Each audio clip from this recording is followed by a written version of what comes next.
The act of creation is surrounded by a fog of myths. Myths that creativity comes via inspiration, that original creations break the mold, that they're the products of geniuses, and appear as quickly as electricity can heat a filament.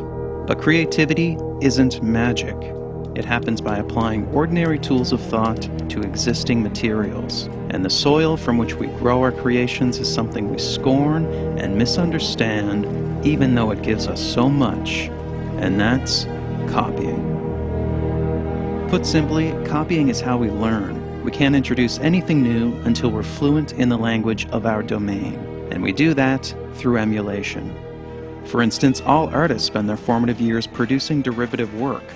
Bob Dylan's first album contained 11 cover songs. Richard Pryor began his stand-up career doing a not very good imitation of Bill Cosby.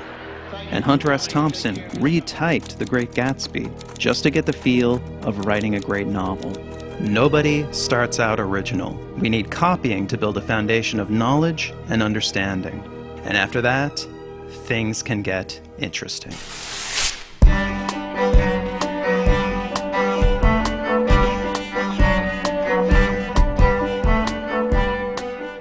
After we've grounded ourselves in the fundamentals through copying, it's then possible to create something new through transformation, taking an idea and creating variations.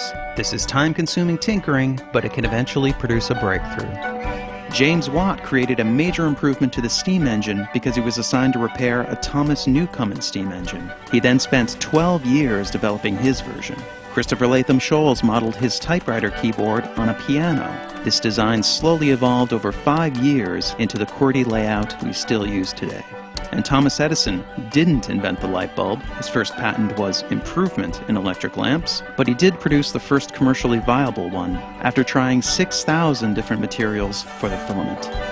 These are all major advances, but they're not original ideas so much as tipping points in a continuous line of invention by many different people.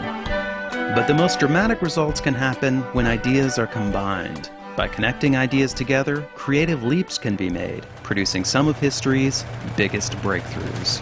Johann Gutenberg's printing press was invented around 1440, but almost all its components had been around for centuries.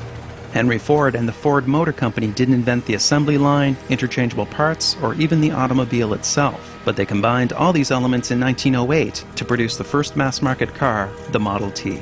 And the internet slowly grew over several decades as networks and protocols merged. It finally hit critical mass in 1991 when Tim Berners-Lee added the World Wide Web. These are the basic elements of creativity: copy, transform, and combine. And the perfect illustration of all these at work is the story of the devices we're using right now. So let's travel back to the dawn of the personal computer revolution and look at the company that started it all.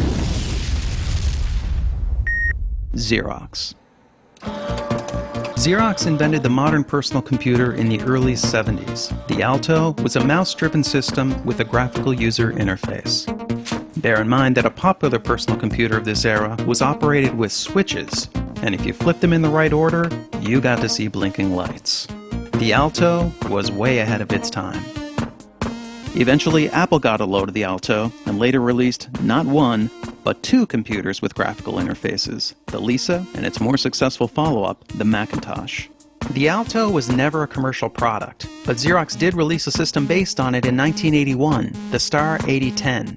2 years before the Lisa, 3 years before the Mac. It was the Star and the Alto that served as the foundation for the Macintosh.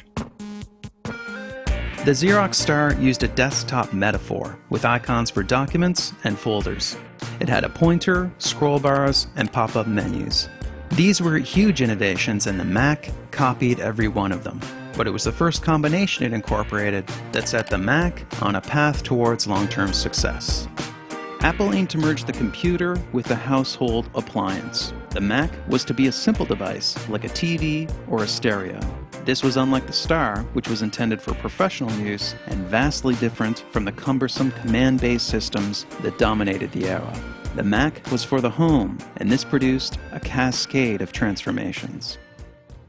Firstly, Apple removed one of the buttons on the mouse to make its novel pointing device less confusing. Then they added the double click for opening files. The Star used a separate key to open files. The Mac also let you drag icons around and move and resize windows. The Star didn't have drag and drop. You moved and copied files by selecting an icon, pressing a key, then clicking a location. And you resized windows with a menu. The Star and the Alto both featured pop-up menus, but because the location of these would move around the screen, the user had to continually reorient. The Mac introduced the menu bar, which stayed in the same place no matter what you were doing. And the Mac added the trash can to make deleting files more intuitive and less nerve-wracking. And lastly, through compromise and clever engineering, Apple managed to pare the Mac's price down to $2,500. Still pretty expensive, but much cheaper than the $10,000 Lisa or the $17,000 Star.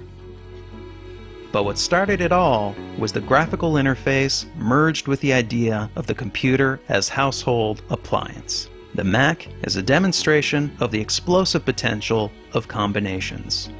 The Star and the Alto, on the other hand, are the products of years of elite research and development. They're a testament to the slow power of transformation. But of course, they too contain the work of others. The Alto and the Star are evolutionary branches that lead back to the NLS system, which introduced Windows and the mouse, to Sketchpad, the first interactive drawing application, and even back to the Memex, a concept resembling the modern PC decades before it was possible. The interdependence of our creativity has been obscured by powerful cultural ideas, but technology is now exposing this connectedness. We're struggling legally, ethically, and artistically to deal with these implications, and that's our final episode, Part 4.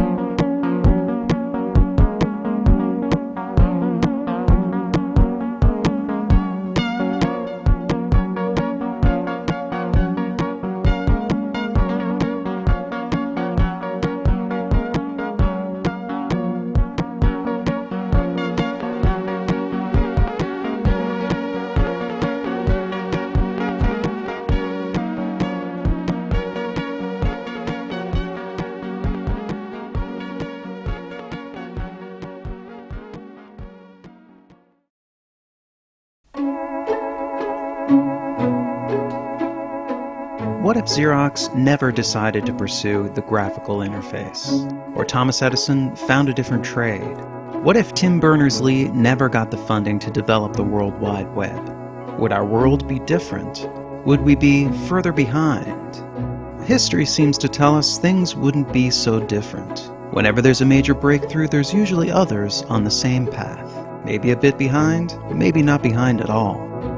Isaac Newton and Gottfried Leibniz both invented calculus around 1684. Charles Darwin proposed the theory of evolution by natural selection, but Alfred Russel Wallace had pretty much the same idea at pretty much the same time. And Alexander Graham Bell and Elisha Gray filed patents for the telephone on the same day. We call this multiple discovery, the same innovation emerging from different places. Science and invention is riddled with it, but it can also happen in the arts. In film, for instance, we had 3 Coco Chanel movies released within 9 months of each other. Around 1999, we had a quartet of sci-fi movies about artificial reality. Even Charlie Kaufman's unusually original film, Synecdoche, New York, bears an uncanny resemblance to Tom McCarthy's novel, Remainder. Both are the stories of men who suddenly become wealthy and start recreating moments of their lives, even going so far as to recreate the recreations. And actually, the video you're watching, was written just before The New Yorker published a Malcolm Gladwell story about Apple, Xerox, and the nature of innovation. We're all building with the same materials. Sometimes by coincidence we get similar results, but sometimes innovations just seem inevitable.